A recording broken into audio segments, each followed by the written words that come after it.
दोस्तों, तो आप सभी का मानसी एजुकेशन सेंटर पे स्वागत है। तो हम लोग पॉलिटी का क्लास कर रहे थे। तो हम जो है संविधान के स्रोत के बारे में पढ़ रहे थे कि कौन से जो नियम या कानून है जो हमने कौन से देश के संविधान से लिया है।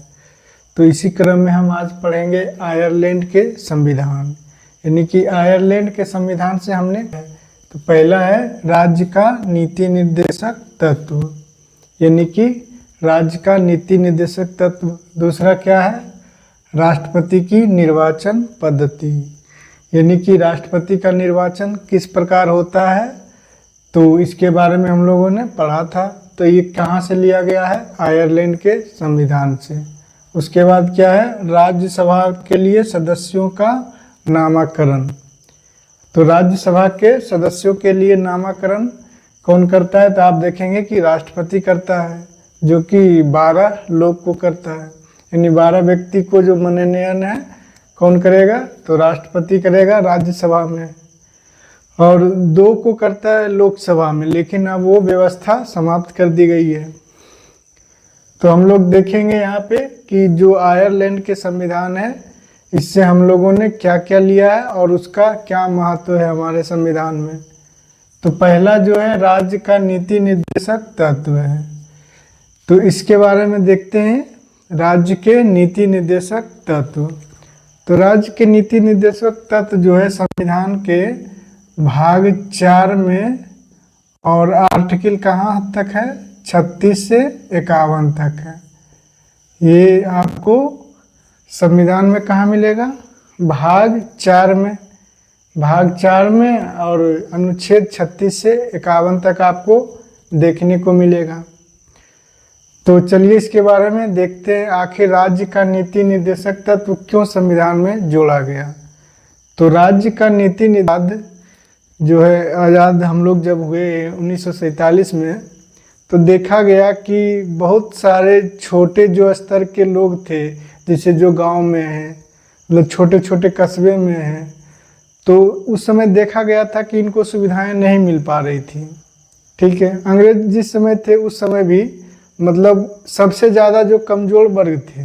ठीक है, आप कमज़ोर वर्ग इस प्रकार देखेंगे जो कि डेली मतलब कि मजदूरी कर रहे हैं, या किसान हैं, या छोटे मोटे व्यापारी हैं, तो उनको जो है सुविधाएं या जो उनकी सहायता नहीं हो पा रही थी। तो इस प्रकार देखा गया कि सही रहा, जैसे जिस प्रकार आज़ादी से पहले था कि जो बड़े व्यापारी थे या बड़े उद्योगपति थे, सिर्फ उन्हीं को ज़्यादातर फायदा हो रहा था, और छोटे लोग जो व्यापारी थे या तो किसान मजदूर, इन लोगों के बारे में कोई सोच नहीं रहा था कि इन लोगों का किस प्रकार से भरण पोषण होगा। तो इसके लिए देखा होकर आयरलैंड के संविधान से प्रभावित होकर जब आज़ादी हम लोग को मिली, तो देखा गया कि आयरलैंड में किस प्रकार का यहाँ पे व्यवस्था है। तो ठीक उसी प्रकार की व्यवस्था जो है भारत में लाने का प्रयत्न किया गया। तो इसमें क्या जोड़ेगा, 36 से 51 तक को जो है आप लागू नहीं करवा सकते। पहला बात यह है कि यह न्यायालय द्वारा नहीं लागू करवा सकते हैं, न्यायालय द्वारा नहीं लागू करा सकते हैं, नहीं लागू होगा। जैसे मान लिया जाए अनुच्छेद 36 से 51 तक कोई बात कही गई है, जैसे हो सकता है कृषि में सहायता, पशुपालन, ठीक है, समान काम वेतन जो भी है, तो ये सभी जो 36 से 51 जो बातें कही गई है, तो इसके लिए कहा गया है कि इसको न्यायालय द्वारा नहीं लागू किया जाएगा। यानी कि आपको अगर कोई सुविधा नहीं भी मिल रहा है तो आप न्यायालय नहीं जा सकते हैं कि हाँ हमें ये सुविधा नहीं मिल रहा है। ये उस राज्य सरकार पर डिपेंड है, ठीक है, कि वो राज्य सरकार वो आपको देना चाहती है या नहीं देना चाहती है। आप इसको न्यायालय द्वारा आप ज़बरदस्ती नहीं ला सकते हैं। यानी कि अगर कोई सुविधा है, अनुच्छेद जैसे 48 में आप देखते हैं तो पशुपालन के बारे में चर्चा है, अनुच्छेद 40 में आप देखेंगे तो ग्राम पंचायत है। तो ऐसी सुविधाएं जो इससे संबंधित हो, आपको सरकार मुफ्त में हो सकता है पशुपालन के लिए आपको जानवर कोई भेड़ बकरी कुछ भी दे रही हो, सहायता के लिए आपको भैंस दे रही हो, तो ऐसा आप नहीं कह सकते हैं राज्य सरकार को कि हमें क्यों नहीं मिल रहा है। हो सकता है कोई राज्य सरकार ना भी दे, ठीक है, कोई जो है ना भी दे सकता है। तो आप जो है न्यायालय द्वारा इसको आप नहीं लगवा सकते, यानी कि न्यायालय में आप शिकायत नहीं कर सकते इसके विरुद्ध। को जाने से कोई फायदा नहीं होगा, क्योंकि ये जो है नीति निर्देशक तत्व के अंतर्गत है और इसमें कही गई है कि जो राज्य जैसा होगा वो उस अनुसार अपने लोगों की सुविधाएं देगा। जो भी राज्य सरकार जैसा हो, कोई राज्य सरकार हो सकता है सुविधाएं दे, तो आप न्यायालय इसके लिए आप नहीं जा सकते हैं। यानी कि ये जो 36 से 51 आप देख रहे हैं, ये सामाजिक आर्थिक और जो है इसको बेहतर करने के लिए, यानी निचले स्तर पे। तो आप जैसा गांधी जी का सपना भी था कि आप भारत को विकसित या धनी तभी मानेंगे जब छोटे से छोटे लोग जैसे जो धनी हो जाएं, यानी कि जो सबसे कमज़ोर वर्ग हैं आप उन पे काम करिए। तो इसलिए उन्होंने ये जो ग्राम पंचायत है इस पर ज़्यादा जोर दिया। ये छोटे स्तर पे ग्राम पंचायत जो निचले स्तर पे है इस पर ज़्यादा ध्यान दिया गया कि अगर आप नीचे स्तर को ग्राम पंचायत को अगर ठीक नहीं कर पाएंगे लागू करवा सकते हैं। अगर कोई सुविधा आपको मिल रही है, राज्य सरकार दे रही है तो ठीक है, अगर नहीं भी दे रही है तो आप इसके लिए न्यायालय नहीं जा सकते हैं। तो इसमें जितने भी जैसे जो भी चीज़ें कही गई, जैसे आप देखेंगे अनुच्छेद आप 50 में देखेंगे, अनुच्छेद 50 इसी में कहा गया है कि कार्यपालिका को न्यायपालिका से अलग रखा गया है। क्या है? कार्यपालिका को न्यायपालिका से सेपरेट किया गया है, ठीक है। इसी में ये बातें कही गई है, यानी कार्यपालिका और न्यायपालिका दोनों अलग अलग होगी। और इसमें देखेंगे तो कुछ स्मारक से संबंधित संरक्षण भी दिया गया है। अनुच्छेद 49 में स्मारकों का संरक्षण है। तो मेन यही सब चीज़ें आपको ध्यान में रखनी है। क्वेश्चन यहीं से आता है कि सकते हैं, और ये राज्य सरकार पर डिपेंड है कि वो कितना आपको देना चाहती है, तो राज्य सरकार के ये ऊपर छोड़ दिया गया है। तो चलिए इससे आगे हम लोग राज्यसभा का राष्ट्रपति का निर्वाचन पद्धति। राष्ट्रपति का निर्वाचन, तो राष्ट्रपति का निर्वाचन कहाँ से लिया गया है? आयरलैंड के संविधान से लिया गया है। तो इसमें बताया गया है कि राष्ट्रपति का निर्वाचन किस प्रकार होगा। राष्ट्रपति का निर्वाचन किस प्रकार होता है, तो आप लोग पीछे हमने पढ़ लिया इसके बारे में कि राष्ट्रपति का निर्वाचन में कौन कौन भाग लेता है। लोकसभा, राज्यसभा और विधानसभा के सदस्य। लोकसभा, राज्यसभा और विधानसभा के सदस्य भाग लेते हैं राष्ट्रपति के निर्वाचन में।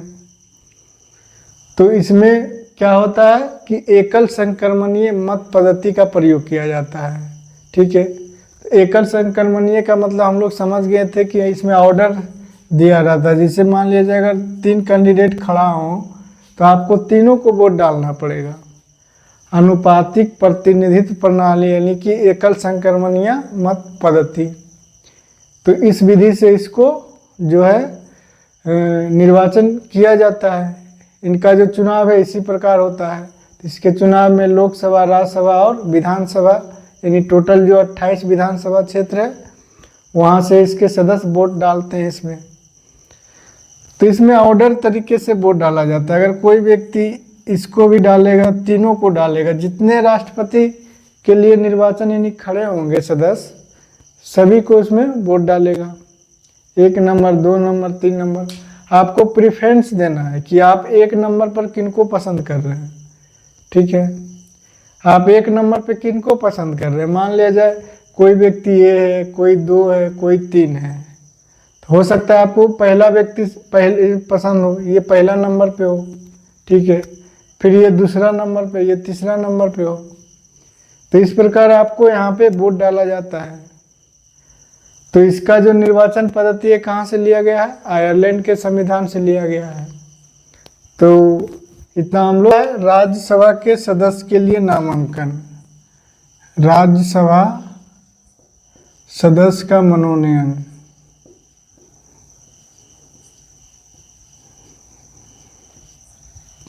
तो राज्यसभा में सदस्यों का मनोनयन कौन करता है? तो आप सभी जानते हैं राष्ट्रपति करता है।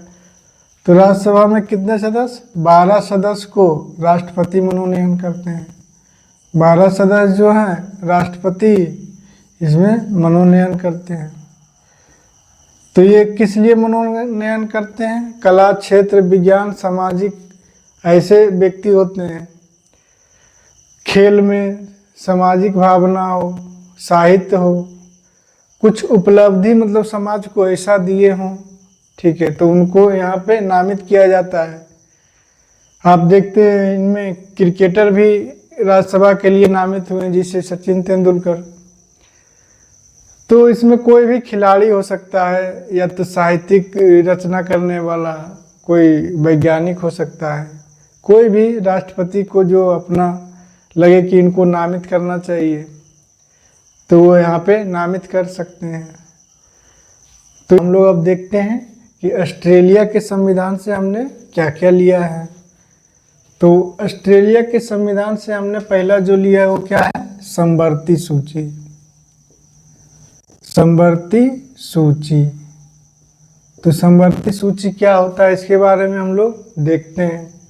तो समवर्ती सूची वैसा एक विषय होता है, ठीक है, जैसे आपने केंद्रीय सूची, राज्य सूची और एक समवर्ती सूची, 3 सूचियां आपने पढ़ी है, ठीक है।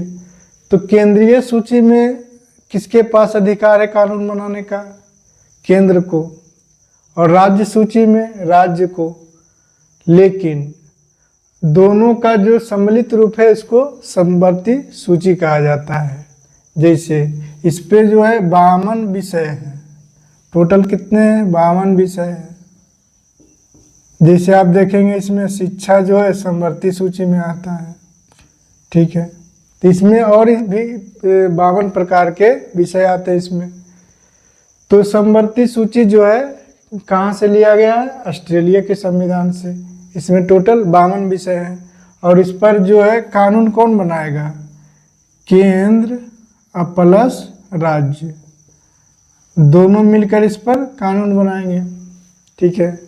समवर्ती सूची पर कानून कौन बनाता है? केंद्र और राज्य दोनों मिलकर बनाएंगे। तो देखेंगे कि संयुक्त बैठक क्या होता है। संयुक्त बैठक ये कहाँ से लिया गया है? ये भी ऑस्ट्रेलिया के संविधान से लिया गया है। दोनों सदनों का संयुक्त बैठक। जैसा कि आप जानते हैं एक है लोकसभा और एक है राज्यसभा, ठीक है। तो हम लोग समझते हैं कि संयुक्त बैठक किस प्रकार बुलाई जाती है और ये किस हाल में बुलाई जाती है। आप सुने होंगे कि संयुक्त बैठक बुलाया गया है, तो किस लिए बुलाया जाता है संयुक्त बैठक? तो दोनों सदनों में गतिरोध उत्पन्न होता है, यानी कि कोई जो है कानून, ठीक है, कोई बिल एक सदन से मान लिया जाए पास हो गया, लोकसभा से आपने पास कर दिया और राज्यसभा उसको रोक ले, ठीक है। जिससे लोकसभा मान लिया जाए 2/3 बहुमत से इसको पास कर दिया, राज्यसभा इसको अब यहाँ पे देखते हैं कि राज्यसभा को क्या अधिकार है। जिसे एक सदन मान लिया जाए, हो सकता है राज्यसभा से ही कोई कानून पहले पास हो जाए, कोई जरूरी नहीं है कि लोकसभा से ही हो सकता है राज्यसभा से भी हो सकता है। तो मान लिया जाए कोई कानून लोकसभा से बिल पास हो गया, तो अब किसके पास जाएगा? राज्यसभा के पास जाएगा, उसके बाद राष्ट्रपति के पास जाएगा फाइनली, तभी कानून बनेगा। जैसा कि आप जानते हैं यही दोनों को आप विधायिका बोल रहे हैं। विधायिका का काम है कानून बनाना। तो कानून कब बनेगा? जब लोकसभा से कोई बिल पास होगा और फिर राज्यसभा से भी पास होगा, उसके बाद राष्ट्रपति फाइनली साइन करेंगे। तो मान लिया जाए लोकसभा से कोई बिल पास हो गया, तब राज्यसभा को क्या अधिकार है? इसको पहला अधिकार है कि यह कैंसिल करे, यानी कि अस्वीकृत कर दे। ये कह दे राज्यसभा कि हम पास नहीं करेंगे। राज्यसभा कहे हम पास नहीं करेंगे, या तो फिर क्या करेगा? संशोधन करेगा। कोई बिल है तो राज्यसभा हो सकता है उसको अस्वीकृत कर दे, उसको पहला ऑप्शन तो ये है। और दूसरा ऑप्शन क्या है? उस पर कुछ करेक्शन करे कि नहीं ऐसा कानून नहीं, ऐसा होना चाहिए, कुछ इसमें संशोधन कर दे। ठीक है, तो अगर संशोधन करता है राज्यसभा या तो लोकसभा, मान लीजिए आप यहाँ पे कोई भी सदन से कानून पास करवा सकते हैं, यानी कि पहले या आप राज्यसभा में ले आइए या लोकसभा में ले आइए। तो संशोधन करने के बाद अगर राज्यसभा ने उसको संशोधन कर दिया, दूसरा सदन ने, आप इसको पहला सदन मानिए इसको दूसरा सदन। तो मान लीजिए पहला सदन उसको भेजा कि आप यहाँ पे पास कराइए, तो ये पहला ऑप्शन था कि ये अस्वीकृत करे, और दूसरा ऑप्शन है कि इसमें संशोधन करे, और उसके बाद फिर भेजे। यहाँ संशोधन करेगा तो इसको फिर वापस भेजना पड़ेगा जहाँ से आया था। लोकसभा ने पास होने के लिए राज्यसभा को भेजा, लेकिन राज्यसभा ने उस पर कुछ संशोधन के लिए प्रस्ताव रखा कि नहीं इस प्रकार होना चाहिए, यहाँ पे त्रुटियां हैं। तो अब लोकसभा क्या करेगा? अब पहला सदन क्या करेगा? दूसरा सदन उसको संशोधन करने के लिए किया है, किस पर आप ऐसा नहीं ऐसा करिए। तो लोकसभा क्या करेगा? या तो उसको मान लेगा उस संशोधन को क्या करेगा? इसके पास क्या ऑप्शन है? इस संशोधन को या तो मान ले या तो नहीं माने, दोनों ऑप्शन है। अगर नहीं मानेगा तो फिर उसी के पास चला जाएगा कि नहीं जैसा हमने बनाया है बिल्कुल सही है। ठीक है, तो लोकसभा आप फिर दोबारा दे दिया वहाँ पे राज्यसभा में कि नहीं जो हमने बिल पास किया है वो बिल्कुल सही है और इस पर संशोधन नहीं किया जा सकता है। तो राज्यसभा अब क्या करेगा? तो राज्यसभा हो सकता है इसको 6 महीना तक रोक ले। ये कोई निश्चित डेट नहीं है कि कोई सदन कब तक उसको रोक सकता है, उस बिल को कोई सदन कब तक रोक सकता है इसके बारे में संविधान में कहीं चर्चा नहीं है। कि मान लिया जाए लोकसभा से कोई बिल पास हुआ और राज्यसभा में गया, तो राज्यसभा के बारे में ये कभी नहीं कहा गया है या तो कोई भी सदन के बारे में कि कोई बिल को कितना दिन तक रोक सकता है। तो रोकने का मतलब है कि उस पर हाँ कह रहा है या तो ना कह रहा है। तीसरा ऑप्शन इसमें क्या होगा कि हाँ भी नहीं कह रहा है, हाँ या नहीं, हाँ या नहीं, कुछ भी नहीं कह रहा है, वो अपने पास रख लिया। तो क्या किया? अपने पास रख लिया, ना तो हाँ कह रहा है ना ही ना कह रहा है। तो अब कैसे पास होगा?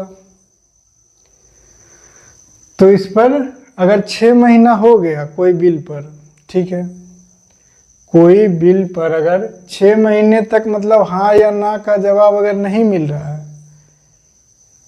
तो राष्ट्रपति जो है क्या करेगा? दोनों सदनों का संयुक्त बैठक बुलाएगा। कौन बुलाएगा? राष्ट्रपति। संयुक्त बैठक बुलाने का अधिकार किसको है? राष्ट्रपति। राष्ट्रपति दोनों सदन को बुलाएगा एक सेंट्रल हॉल में, जहाँ की दोनों सदस्य बैठेंगे, दोनों सदन के सदस्य। वहाँ पे फिर वोटिंग कराई जाएगी। ठीक है, तो दोनों सदनों के सदस्य को जो है एक जगह यानी सेंट्रल हॉल में, वैसा कोई जगह जहाँ पे कि दोनों सदन के सदस्य जमा हो सकें, बैठ सकें, तो इसकी अध्यक्षता कौन करेगा? जब संयुक्त बैठक की बात होगी तो इसकी अध्यक्षता कौन करेगा? इसकी अध्यक्षता आप देखेंगे तो लोकसभा अध्यक्ष करेगा।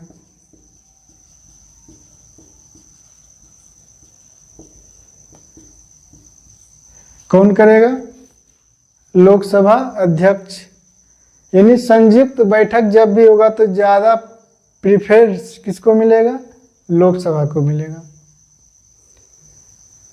क्योंकि आप देखेंगे कि राज्यसभा का अगर आप कहेंगे कि इसका सदस्य क्यों नहीं अध्यक्ष बनेगा, ठीक है, सवाल यहाँ पे ये भी आ सकता है कि संयुक्त बैठक में राज्यसभा का सदस्य क्यों नहीं बन सकता है उसका अध्यक्ष। तो आप देखेंगे राज्यसभा का सभापति कौन होता है? उपराष्ट्रपति। राज्यसभा का सभापति कौन होता है? उपराष्ट्रपति होता है। तो उपराष्ट्रपति तो इस सदन का सदस्य ही नहीं है। उपराष्ट्रपति जो है राज्यसभा का सदस्य ही नहीं है, तो उसकी अध्यक्षता कैसे करेगा? तो यहाँ पे अध्यक्षता कौन करेगा? लोकसभा अध्यक्ष। अगर लोकसभा अध्यक्ष नहीं हो तो कौन करेगा? उपाध्यक्ष करेगा।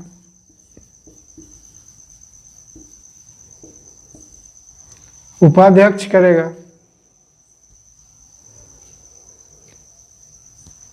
तो यहाँ पे देख रहे हैं कि अध्यक्षता या तो लोकसभा अध्यक्ष करेगा या फिर उपाध्यक्ष करेगा। अगर उपाध्यक्ष भी नहीं है तो लोकसभा में जो सभी मिलकर निर्णय लेंगे उनको अध्यक्षता के लिए बुलाया जाएगा, लेकिन राज्यसभा से नहीं होगा। ठीक है, जब भी होगा अध्यक्ष या उपाध्यक्ष कहाँ से होगा? ये लोकसभा से ही होगा।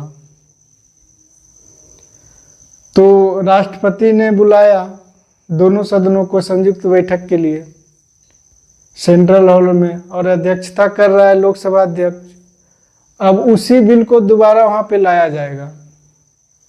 जिस बिल पर गतिरोध हुआ है उसी बिल को दोबारा लाया जाएगा वहां पे।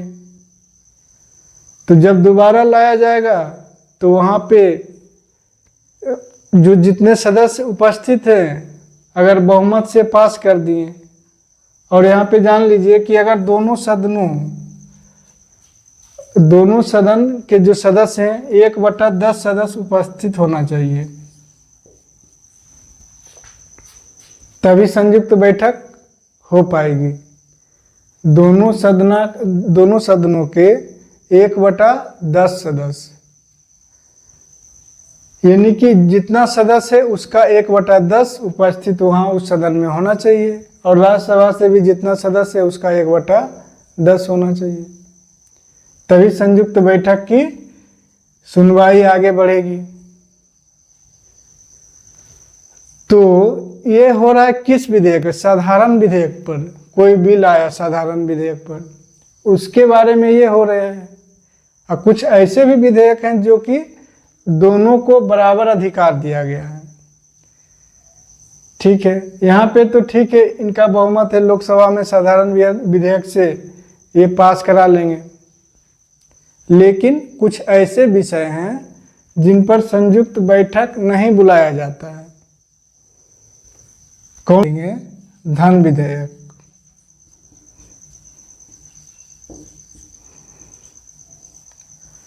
तो धन विधेयक के बारे में किसको पावर दिया गया है? सिर्फ लोकसभा को। लोकसभा को धन विधेयक के बारे में सारे पावर किसके पास है? लोकसभा के बारे में, लोकसभा के पास। राज्यसभा इसमें कुछ नहीं कर सकता। आप खुद सोच के देखिए कि अगर धन विधेयक पास ही ना हो तो आप सैलरी कहाँ से देंगे? जितने बड़े अधिकारी हैं, जितने कर्मचारी हैं, क्योंकि अगर लोकसभा से पास कराना होता धन विधेयक भी राज्यसभा से, तो ये रोक लेते। कब तक रोकते इसका कोई पता नहीं, 6 महीना 1 साल, फिर संयुक्त बैठक भी बुलाना पड़ता, फिर उनको मनाना पड़ता। तो इसलिए जो है धन विधेयक जो है सिर्फ किसको अधिकार दिया गया है? लोकसभा को दिया गया है कि लोकसभा से पास कराना है सिर्फ धन विधेयक। और ऐसे भी विषय हैं जो दोनों को बराबर अधिकार मिला, जैसे संविधान संशोधन।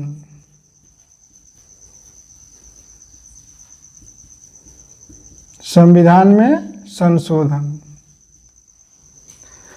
तो इस विषय पर संयुक्त बैठक नहीं बुलाया जाएगा, ठीक है। एक जो है धन विधेयक पर दोनों सदनों का संयुक्त बैठक नहीं होगा, और दूसरा क्या होगा, संविधान संशोधन। इस पर भी संयुक्त बैठक की व्यवस्था नहीं की गई है। जब भी संविधान संशोधन करना है तो दोनों सदनों से पास कराना अनिवार्य है। दोनों सदनों से पास कराना अनिवार्य हो जाएगा। जब भी संविधान संशोधन करना है तब, ऐसा नहीं लोकसभा पास करा दिया और राज्यसभा के लिए फिर संयुक्त बैठक बुलाया जाए, तो ऐसा संभव नहीं है, क्योंकि ये राष्ट्र एकमत होना जरूरी है।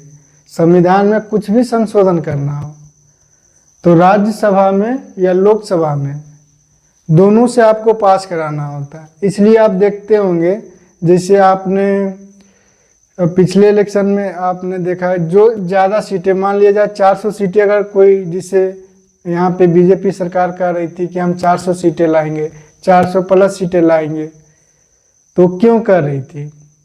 400 प्लस सीट लाने से क्या फ़ायदा होगा? बीजेपी अगर 400 प्लस सीटें लेकर अगर आ जाती तो क्या उनको फ़ायदा होता? आप यहाँ पे खुद देखिए, संविधान संशोधन करना आसान हो जाता है।